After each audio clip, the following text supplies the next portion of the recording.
নাগরিকবৃন্দ, আসসালামু আলাইকুম। আপনারা এই শীতের রাতে এখানে এসেছেন জনাব মুক্তাদিরের প্রতি আপনাদের যে ভালোবাসা এবং বিএনপির প্রতি আপনাদের যে ভালোবাসা এবং দেশ গঠনের জন্য একটি সুশৃঙ্খল সমাজ পাওয়ার জন্যই আপনারা এখানে এসেছেন। আপনাদের এই আবেগটা অনেক বেশি এই কারণেই যে গত 15 বছর আপনারা ভোট দিতে পারেননি, আর সেই ভোট দিতে না পারার ক্ষোভ থেকেই আমরা যেখানেই যাচ্ছি, বিশেষ করে জনাব মুক্তাদিরের জনপ্রিয়তা এবং জনাব মুক্তাদিরের প্রতি মানুষের যে ভালোবাসা। আমরা একটু আগে আরেকটি মিটিং করে আসছি আপনার বর্ণমালা পয়েন্টে। বিশ্বাস করুন, মানুষের যে আবেগ, যে উচ্ছ্বাস আমরা প্রত্যেকটা মিটিংয়েই লক্ষ্য করছি।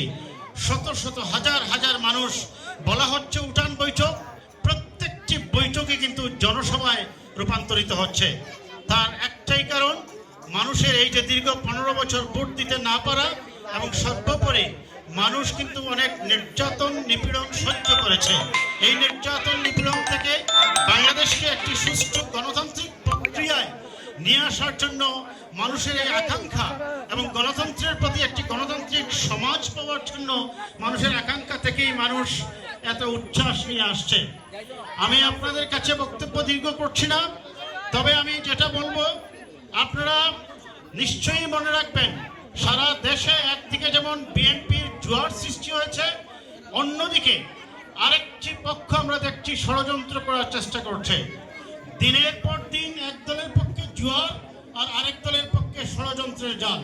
কাজে এই ষড়যন্ত্রের জালকে আপনাদের ব্যাপক উপস্থিতি এবং আপনাদের সক্রিয় অংশগ্রহণ, বিশেষ করে নির্বাচনের দিন আপনারা ফজরের নামাজ পড়েই ভোট কেন্দ্রে গিয়ে লাইনে দাঁড়িয়ে যাবেন এবং মনে রাখবেন, আপনার প্রত্যেকটি ভোটারের ভোট যেন কাস্ট হয়।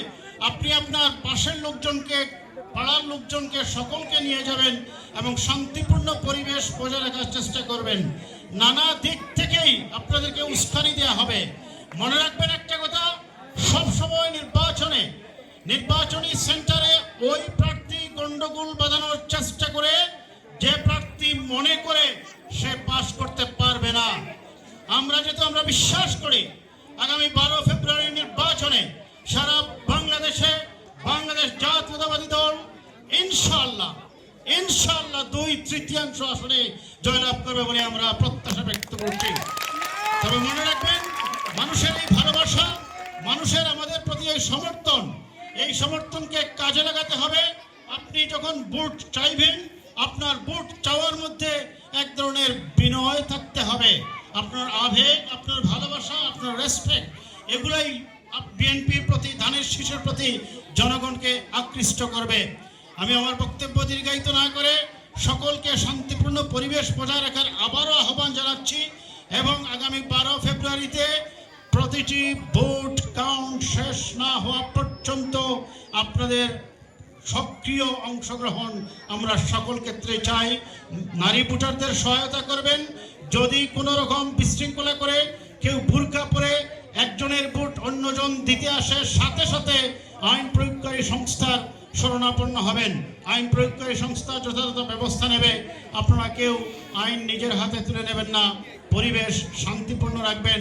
ইনশাআল্লাহ এই সিলেটের মাঠে জনাব মুক্তাদিরের গাঠি, ওনার বাবাও তিনবার এখানে এমপি ছিলেন।